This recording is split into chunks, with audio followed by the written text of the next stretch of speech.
So, Oh, hell yes. It's a sick day on the spread option pod. uh, We finished this season strong. Strong best bet winner on who? Tulane, right? Yeah, we love that. That was hmm brilliant. And you know what? We finished the season above 500, so I want to pat ourselves on the back for that. you beat Like, me head to head because you picked Duke.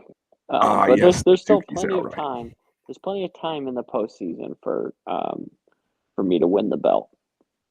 Hey, for sure. I just love the 10-7 on the best bets this season, even though we didn't necessarily beat the juice overall. We went 23-22. Any hoozle, bowl season has started, and I gotta say, I don't have a great sense of which of these teams care about which of these, but I'm gonna trust you to know what's going on. So let's dive in. Saturday, Boise and Washington will meet at SoFi Stadium where the Rams play. It's the bucked up LA Bowl. What's the line on this? Wait, where's I could have sworn I Eight and a saw a line. half, 9.5 right There we now. go. Yes. Yes, there we go. Okay. Yeah, Huskies laying 9.5 on a total of 52 and a half.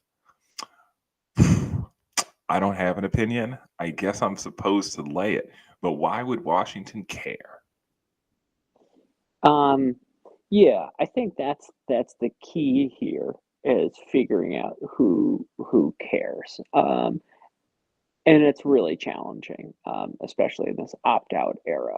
So, um, once we get to the bowl games a little bit later, in the month, like we're going to be talking about NC State, Memphis, that's going to be a game where there could be some really significant opt-outs between now and then. Um, at this point, we should know who's opted in versus opted out for a game on Saturday. Um, Right now, there's a handful of injuries on both sides and no confirmed opt-outs. Um, Jonah Coleman, Denzel Boston, um, who are seniors on Washington, and they're their two best non-QB offensive players, have yet to opt out. Jed Fish has said that they are going to play, so maybe they play for 3 quarters. Maybe they only play for a half. Who knows? As of now, it does not appear that there are any opt outs on either side of the ball. So I think we can assume that both teams care about this, Sounds reasonable. right? Um, I bet Washington here at 8.5, but I don't really love it. Um, I feel like it's never a good it's not a good practice to go up against Boise in a bowl game. Uh, but this is a worse Boise State team than we've seen in several years. They're not as physical. They can't run the balls effectively. Like, granted, they're still a good team. They won their conference. Um, but this is not really the Boise of old. Um, and and Washington, yeah, they haven't really beaten a good team this year. Um, like, here are their wins versus bowl eligible teams: Washington State and Illinois. Everyone else is under 500. Um, but I kind of feel like they had the possibility of being a really good team. And from Sagarin, they're a top 20 team power ratings wise. Like, they had to go on the road versus Ohio State. Like, I mean, unless you're Indiana, you're getting kicked in the dick in that situation. Um, on the road at Michigan, they had three really bad turnovers early in the game. That game just got out of hand. Um, Also at Washington, that was a weather game.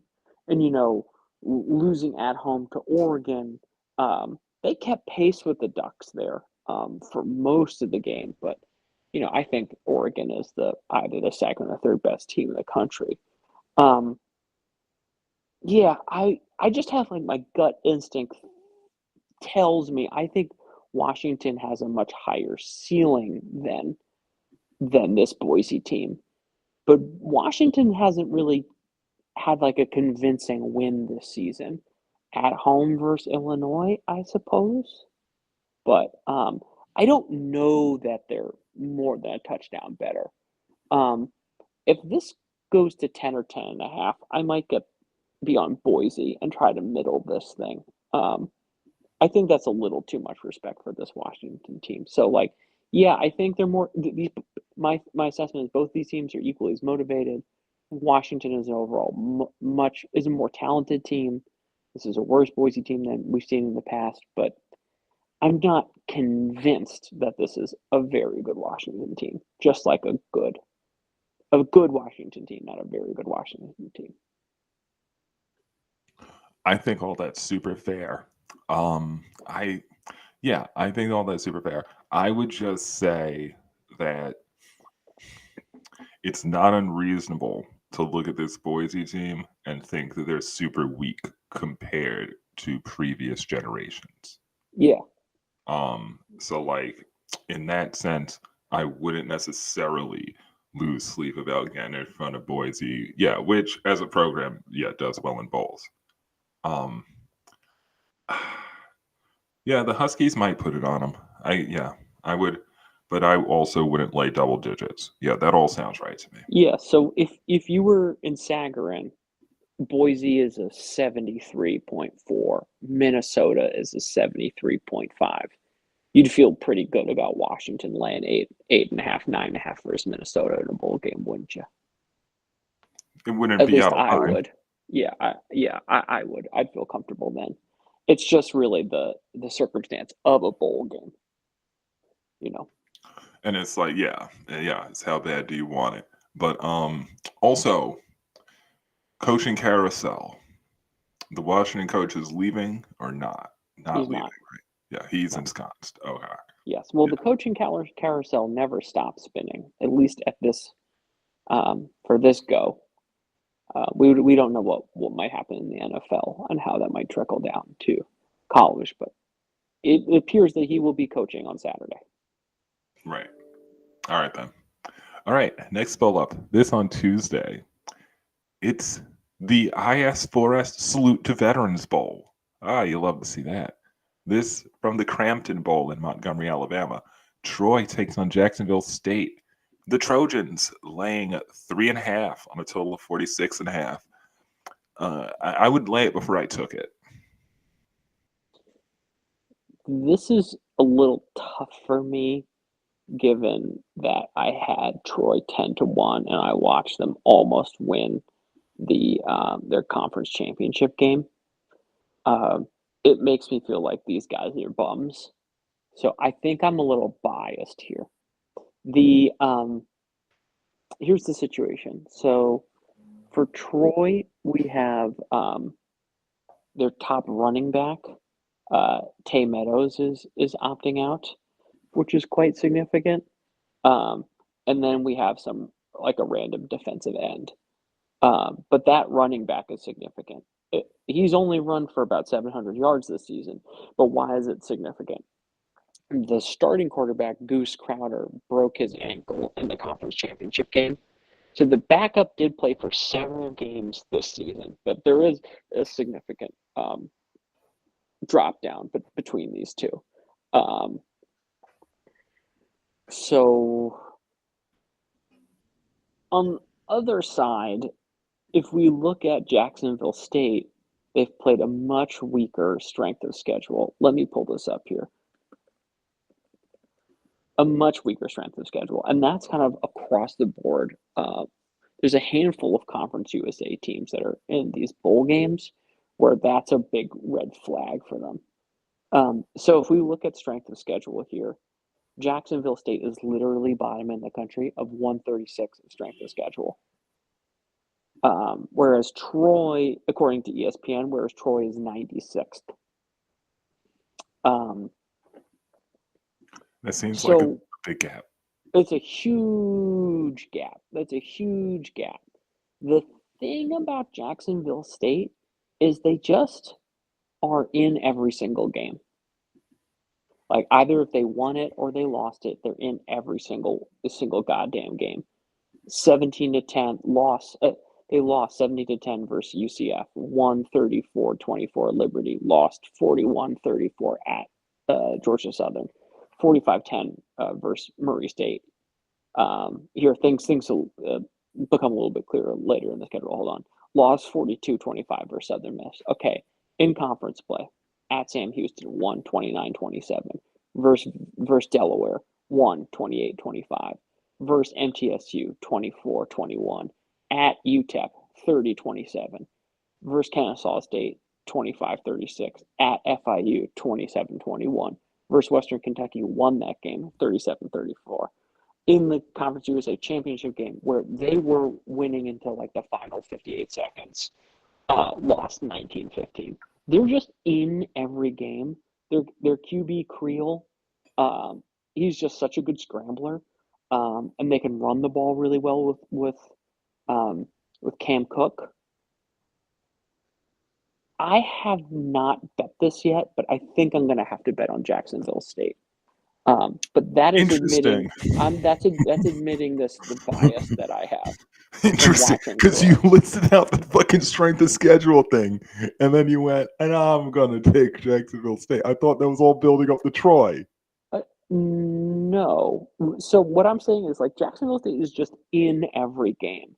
But against a weaker strength of schedule, though. Versus a much weaker strength of schedule, yes, but we have Troy's best offensive player is not playing the game because his ankle's broken, and their second best offensive player is opting out.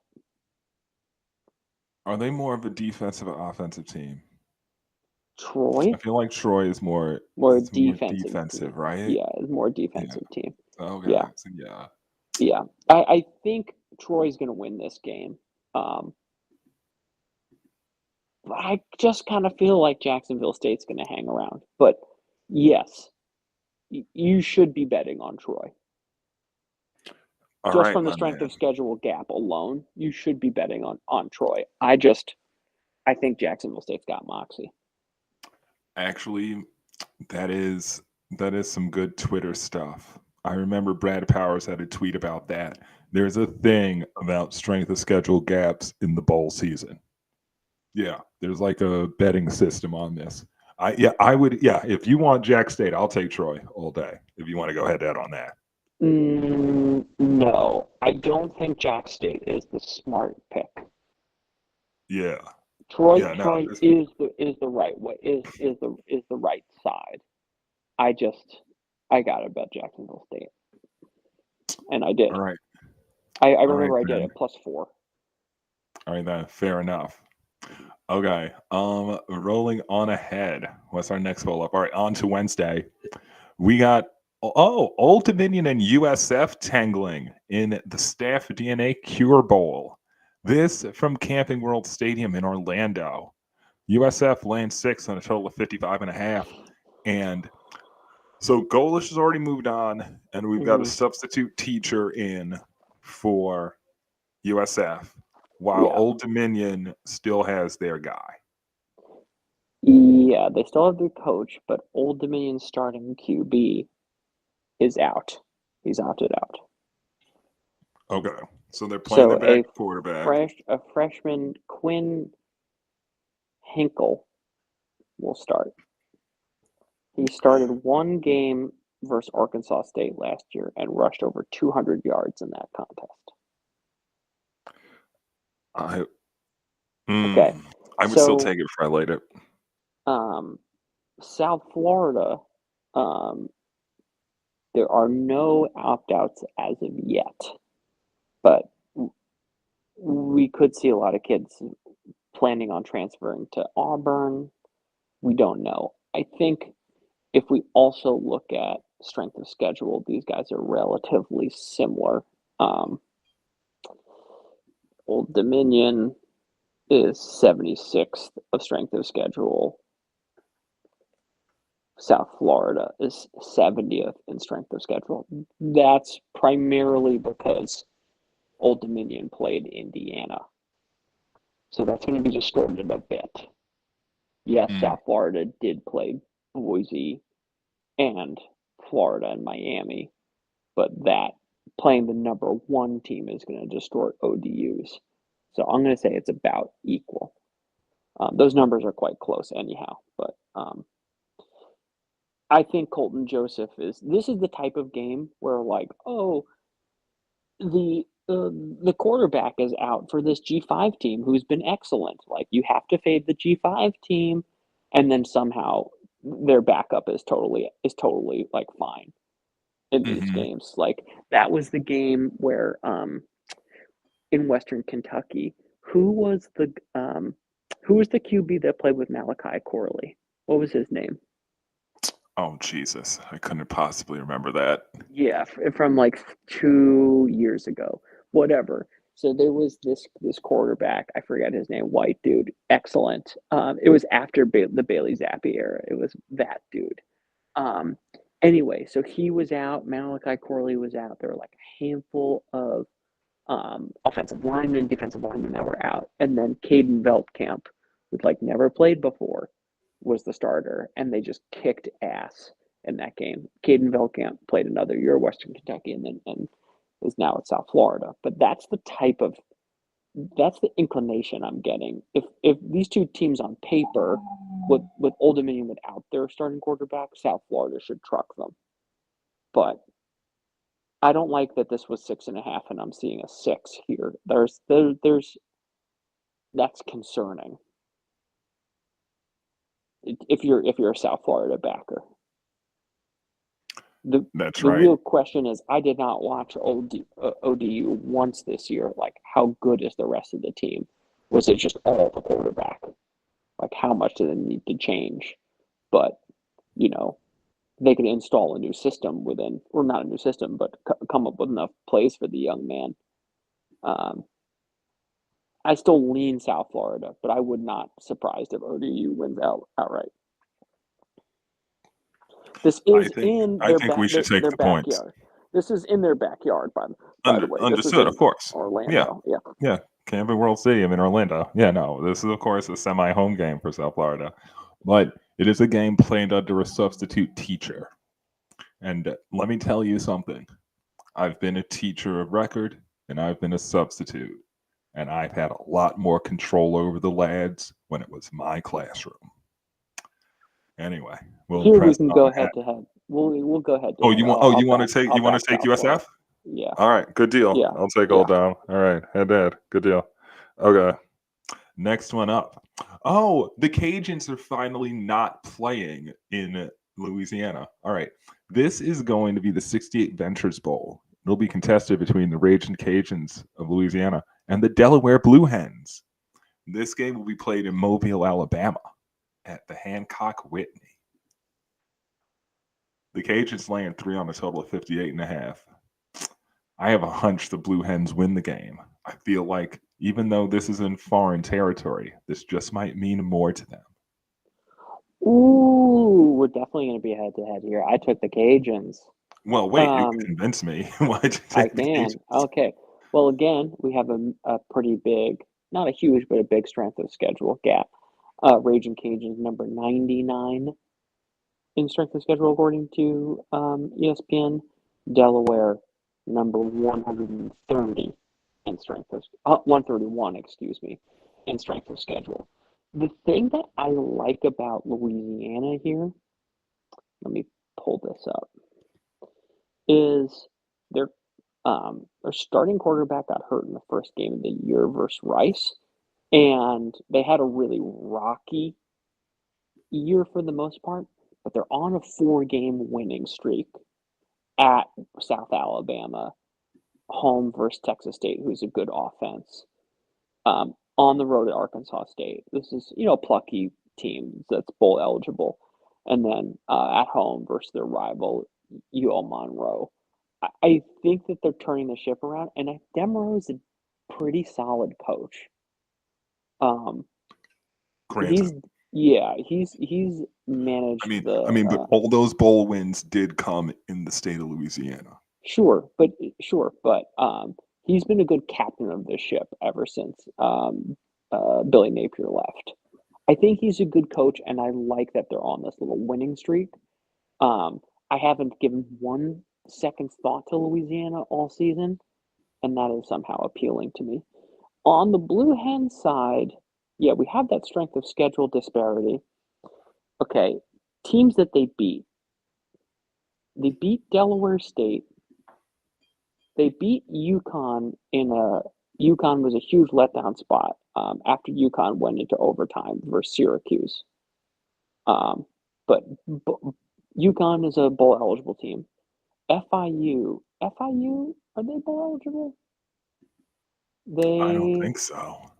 I think they might have 6 wins. Hold on, FIU had 7-5, 6 7 wins. wins. So they beat FIU, so that's a big feather in their No, cap. no, stop. They did not beat 7 fucking FBS teams. Yeah, Conference USA is really bad this year. But then their other wins are MTSU, which has 2 wins. Bro, they Lots. won 4 straight in November to become bowl eligible. Oh my God. Who? FIU. Oh, FIU. Yeah. Yeah, I Um, left them for dead. They won 4 straight in November. they beat. 56-30 at mid-10. Wow. Yeah. So towards the end of the season, so to beat MTSU, they won by 3. MTSU is bad. To beat La Tech, who I don't think is bowl eligible, they beat them by 1, and then beat UTEP, who had 2 wins or 1 win this season. I'm just not sure that this is a good team at all. Yeah, it does probably mean more to them because this would be their first bowl as an FBS program. But overall, Louisiana pre-flop was like a team that we thought could win represent the Sun Belt West, and has been a solid program over since we've done this pod. And Demerara has been a good coach. I like that they're in a 4-game win streak. I took Louisiana here.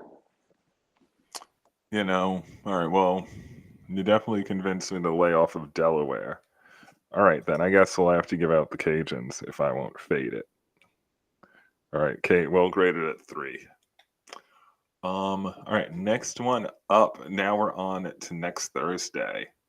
The Xbox Bowl from the Ford Center in Frisco, Texas.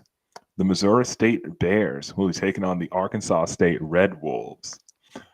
I think this will be a true neutral site because this feels equidistant between Missouri and Arkansas. I don't know anything about either of these teams. I feel like there's a correct side to this. The Bears laying 2.5 on a total of 56.5. Yeah, it's Missouri State. Is it the Bears? It's It's the awfully cheap Bears. at 2.5. All right then. Yeah, but they shouldn't even be favored, really. It's just because how bad Conference USA has been. But so Missouri State, this is their first bowl game. So a lot of things that could be true about any conference. Let me step back here. Okay, Missouri State played in Conference USA. Conference USA is really bad. We've identified 2 teams in Conference USA that played so far that have quite weak strength of schedule. That does not apply to Missouri State. They had the number 95 strength of schedule, comparable to Troy, comparable to Rice, comparable to FAU. Arkansas State, on the other hand, number 124 in strength of schedule. In addition, if we look at Arkansas State's wins, they beat Southeastern Missouri. I know they got a couple road wins in there. They beat Texas State by 1. They beat South Alabama by 1. Georgia Southern by 10. That's a pretty solid. On the road. That's a solid. That was a home game. At Troy, 23 to 10. Wait, those were both home games. One of those was a roadie. Stop it. South Alabama was a road game. They won 15 to 14. Georgia Southern was at home. They won by 10. Then they went on the road at Troy and beat them 23 to 10. But with Troy's backup in there, backup at QB, and then beat App State by 1 to become bowl eligible at the end of the year. they've gotten pretty lucky as far as I can see, winning a lot of these one score games. Um, but here we didn't talk about any opt outs for this contest. Um, I mean, how highly rated are these players? yeah, none. There's no opt outs. Though looks like there's a handful of injuries for the Blue Hens, by the by. So no significant opt outs on this team. Missouri State, like Delaware, this would be their first bowl matchup. But unlike Delaware, um, they have a much stronger strength of schedule. Um, that's somewhat inflated by playing USC and SMU. But their wins are more. They're not, to be honest with you, they're not that much more convincing. But going on the road and beating Marshall, that was by 1 point. UT Martin, MTSU by 2 at New Mexico, 24-17. That's not a bowl team. They beat FIU by 7 at Liberty, beat them by 4, beat UTEP by 10. Neither of these teams have really impressive wins, to be honest with you. Well, both teams have at least been tested on the road, though. Yeah. I bet Missouri, when it had plus money next to it, I did not know that they're 2.5. Looking back at this is a game you just live bet late at night with a couple of drinks in your belly. Well, it might not be late at night if you're on the West Coast, but yes, I do think that this is a live betting game. I do think that it would be unwise to lay the 2.5, knowing that the line moved this way. So yeah. But all right, I'm sold. Bears are the right side. All right. Let's grab a couple of these non-playoff Friday games, and then we'll leave the playoffs for next week. The Kennesaw State Owls are taking on the Western Michigan Broncos in the Myrtle Beach Bowl. This from Conway, where the Chanticleers play. Western Mich laying 3 in the hook on a total of 49.5.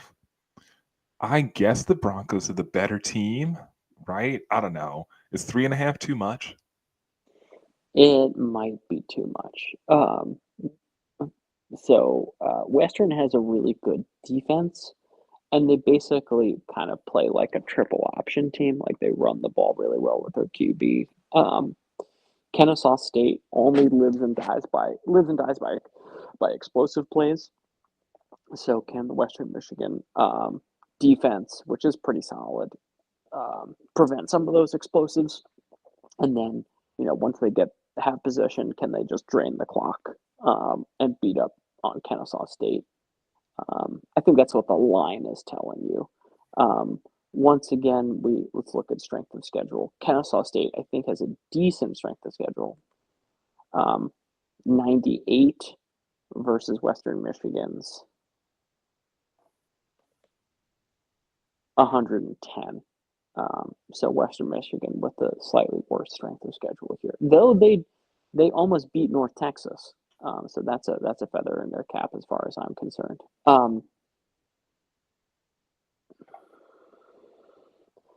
I'd rather look at the under in this game. What is that? 49.5. I would rather look at the under in this game. Yeah. That's how I would play this game, not by laying 4 with Western Michigan. That's too much. For me, having no sense of how these teams, because even if these two teams were slow paced in the regular season, they might come into this bowl with a whole different orientation. I don't know. I feel like both teams want to win this game too. I think both sides will show up pretty well motivated for this. Both teams just won their conference. Right? Yeah. I feel like, morale is high on both sides. It should be a good game, probably. It's probably going to be a good game. All right, but it's probably right team favored. All right, and then lastly, we've got the Union Home Mortgage Gasparilla Bowl. It's Memphis taking on NC State in Tampa. The Wolfpack laying 6 on a total of 58.5. What is the deal with the opt-outs in this game? I would imagine both sides have players who are quitting. So I bet Memphis on the money line in this game. Memphis, so again, this is, it's 9 days away. Memphis has no opt-outs yet. Okay. So Ryan Silverfield left to be Arkansas's head coach, and Charles Huff, who was the head coach at Marshall, and then last year was the head coach at Southern Miss, is coming in. If we remember from our preseason, basically this was a brand new team, the Memphis team last year. Not a very experienced team. I don't think that there's really, as far as I'm aware, any NFL talent as of now on the team. So I don't think that this is a team that's a candidate for a lot of opt-outs. Like, we have a decent coach coming in. I'm this just gut intuition. I have honestly no actual idea what I'm talking about. That's just kind of my guess here. Especially no opt-outs as of now is a pretty decent sign. NC State, we don't know anything about Hollywood Smothers, Justin Jolly, or CJ Bailey. CJ Bailey might not even be, so like Justin Jolly and Hollywood Smothers might opt out to go to the NFL. CJ Bailey might not even be the quarterback of this team next year. He might transfer. And that has a serious domino effect on other kids in the program. Dave Doran basically doesn't win bowl games. Does he have a bad bowl record? I didn't realize that. Bowl record. Yeah. Yeah, Dave Doran bowl record. Yeah, he's 4-6 as a bowl coach. Let me pull out the exact games, and I think. Okay, so at NC State,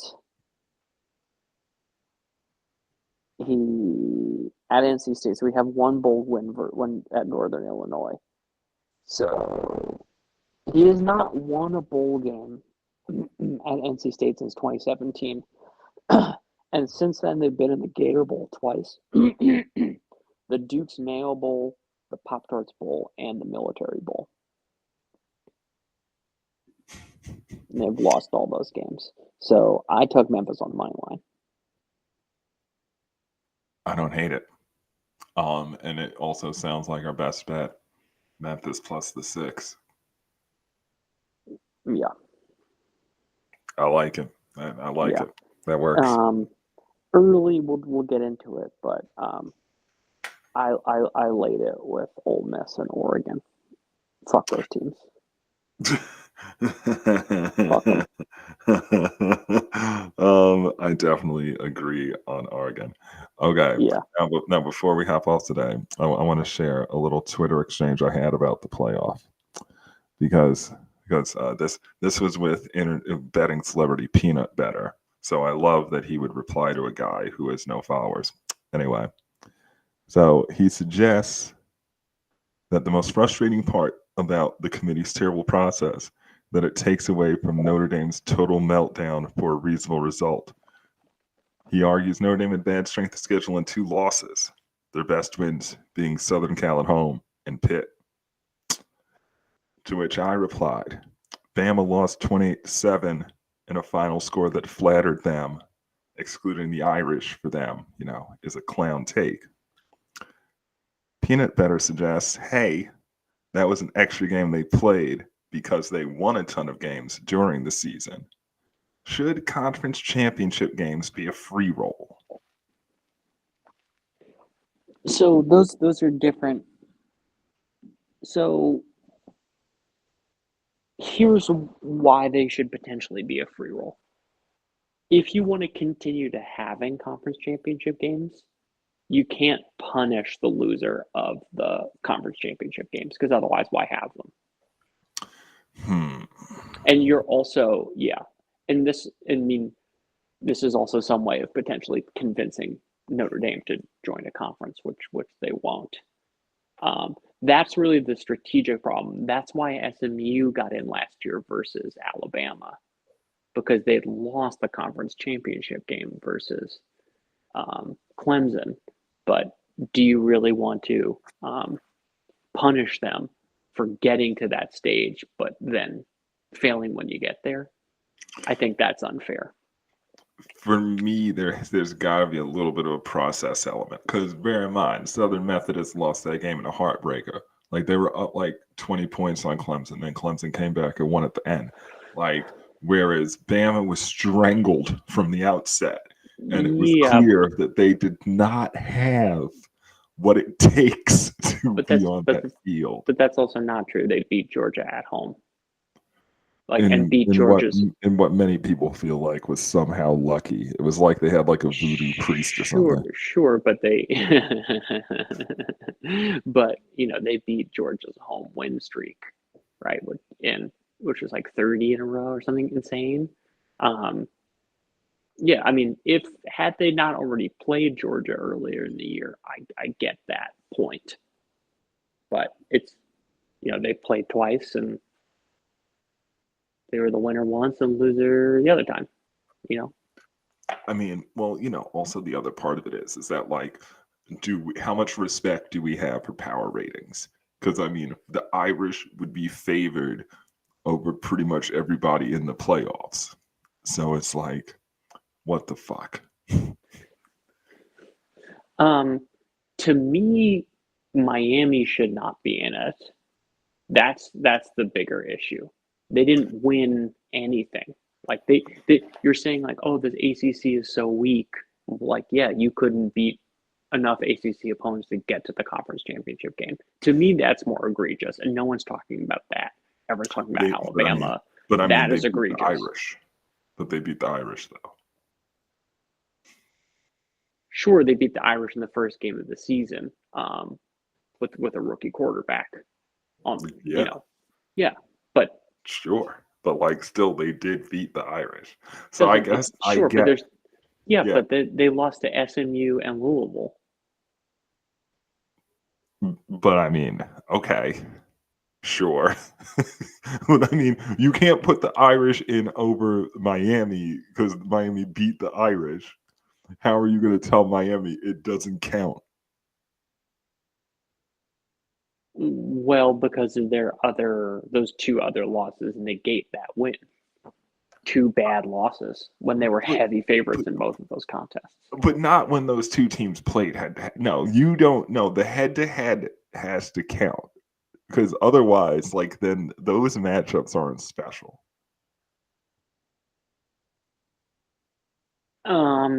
I think they obviously the head-to-heads need to be factored in. I just used a head-to-head argument with Bama, but that can't be the only argument that you have.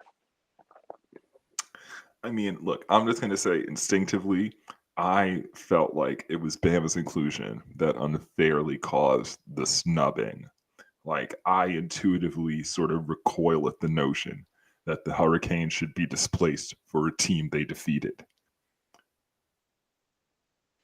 But Bama could be displaced for that execrable display they put on in the Georgia Dome. Like, they could be punished for that. Like, yeah, no, there's a floor on how shitty you're allowed to be.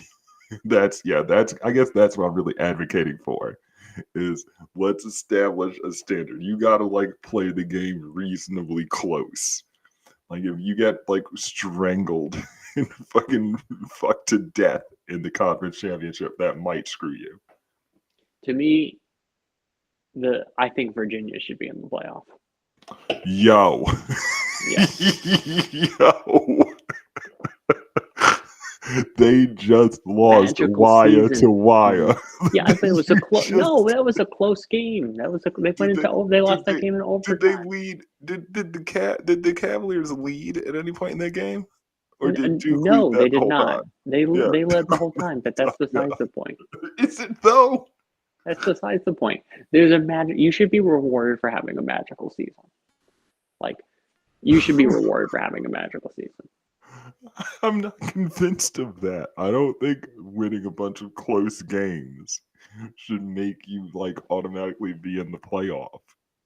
Like that's look, Notre Dame is is fucking wagon. They're a great team. It's fucking ridiculous we don't get to see them cook in these playoffs. It would have been good. Like, Sure, yes, it's yes. immensely It would frustrating. make a better TV product than, Oregon, JMU. Wait, they wouldn't have been the 12 seed though, right? They would be Whatever, playing Ole whatever it Miss. was. Yes, Yeah. fine. Yes, it would still be Um. it'd be a better TV product than Tulane, Ole Miss. Actually, a Yeah. game that we've seen several times recently. Isn't that odd? Isn't that fucking odd? Well. Anyway, I guess we'll leave that to next week. But yeah, a little bit of a fun disagreement, and I guess it is ultimately moot. We've changed the whole system for next year, haven't we? Like Notre Dame would be legislated to have a seat next year, right? Yes, yes, that's actually yes. They negotiated that. Yeah, this like we 2021 Ole Miss 61, Tulane 21.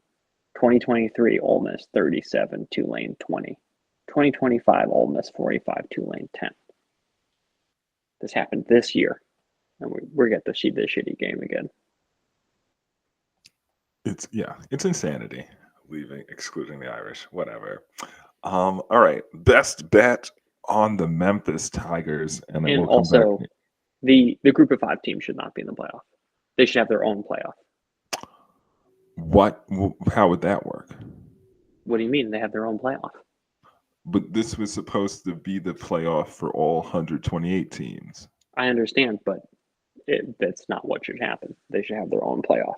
I mean, I understand. Listen, you need to include these teams, otherwise you're going to be sued for non-compete. But like you're going to get sued to death. But like before the era of the transfer portal, right? There was a lot of excellent, high quality players on these teams, but every year, like NFL quality players, excellent players transfer to other programs. So this is not like if you had the transfer portal in what year did Boise beat Oklahoma? 2006, right? All those players would have been on Oregon or USC or a different program, most likely. You're not wrong. Yeah, you're not wrong about that. We should just have our own group of 5 playoff. I mean, but still in all, we like that it is in principle possible that James Madison could play their way to the final. Well, that Boise, the thing is, the Boise team last year was much better than this year's Tulane team and this year's JMU team. Right, that was Sure. a team that could have legitimately taken down. Well, who'd they play? Penn State. They weren't going to take down that Penn State team, but they maybe could have taken down someone else. In theory, like this is, I don't think either team is very good. I mean, look, Ole Miss could screw the pooch because they've got a first-time head coach, right? And it's Tulane. Joe Tulane Judge is taking over the play call. Yeah, Tulane is ranked number 46 in Sagarin, like similar to Arkansas and Nebraska. JMU will be higher, number 28, comparable to Louisville or South Carolina. That's also bullshit. I don't think this is too much. This is too much using advanced stats. Because Louisville, so this says that Louisville is an 80 and James Madison is a 79. These two teams played each other, and that spread was 14.5 in the game. landed on 14. And are those teams still 14 points apart now? No, I'm saying they're 1 point apart in Sagarin. Oh, they were 14 points apart at the time, and Yeah. it's narrowed to So one now. so he must be using the fact that they've trucked a handful of teams. Like that must be like the quality of your wins must be factored into James Madison into these scores in a way Of that course. yeah, No, but that that's counts. ridiculous. No, that does count though when you put it on people. That's the thing. Sure, I suppose, but as the ultimate result, you're saying that Louisville is.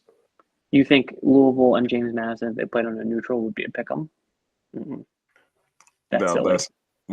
that's the thing, right? It's like That's silly. would those teams be a coin toss? It doesn't feel right, but I do expect James Madison to win that game a lot of the time. Like, I mean, it's really tough tits for the Dukes that they have to play the Ducks. Like, that is a team that's just going to beat them up. But like, maybe if they still had Signetti too. Anyway. Yeah, and their coach is leaving for UCLA. Oh shit, that's right. Yeah. Yeah. All right then. Anyway, you go watch your soccer. Let me turn off this recording here.